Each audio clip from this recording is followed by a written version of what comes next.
আমি একজন সংসারী মেয়ে, স্বামী, শ্বশুর শাশুড়ি আর আমার 2 সন্তানকে নিয়ে আমার পুরোটা সময় কেটে যায়। পরিবারের দায়িত্ব, সবার খেয়াল রাখা, এই সব কিছুর ভিড়ে কখনো কখনো মনে হয় যেন নিজেকেই হারিয়ে ফেলছি। হ্যালো এভরিওয়ান, আসসালামু আলাইকুম। কত বড় বড় কথা বলছি, তাই না? সকাল সকাল ঘুম থেকে উঠেই পাকঘরে চলে আসলাম, আমার শখের রান্নাঘর।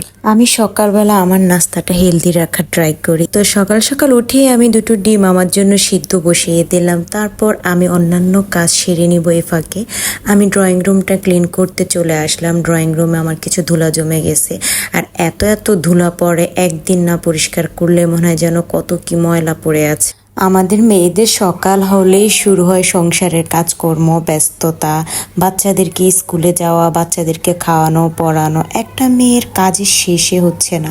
প্রতিটা মেয়ে সংসারের কোনো না কোনো কাজে প্রতিনিয়ত ব্যস্ত, একের পর এক ব্যস্ত থাকতেই হয়। ঘরের অন্যান্য কাজ করতে করতে এদিক দিয়ে আমার ডিম সিদ্ধ হয়ে গিয়েছে। তো আমি আমার জন্য একটা শসা কেটে নিলাম, কারণ সকালে আমি 2টো ডিম, শসা আর একটু হালকা বাদাম ভেজে, বাটার দিয়ে একটু বাদাম ভেজে আমি নাস্তাটা করে ফেলি।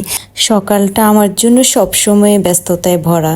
একদিকে ঘরের কাজ গোছানো, অন্যদিকে বাচ্চাদের স্কুলের প্রস্তুতি। কিন্তু দিনের এই ব্যস্ত মুহূর্তগুলি আসলে একসময় আমার জন্য স্মৃতি হয়ে থাকবে। আর এই যে আমার নাস্তা রেডি, আমি এখন নাস্তা করে নিলাম। নাস্তা করতে করতে এদিক দিয়ে আমার বাচ্চাদের স্কুলের টাইম হয়ে যাচ্ছে, ওদেরকে আমি আবার স্কুলে রেডি করাইতে হবে। যার জন্য আমি তাড়াতাড়ি নাস্তাটা করে ওদের দুজনকে নাস্তা করিয়ে আবার স্কুলের জন্য পাঠিয়ে দিলাম।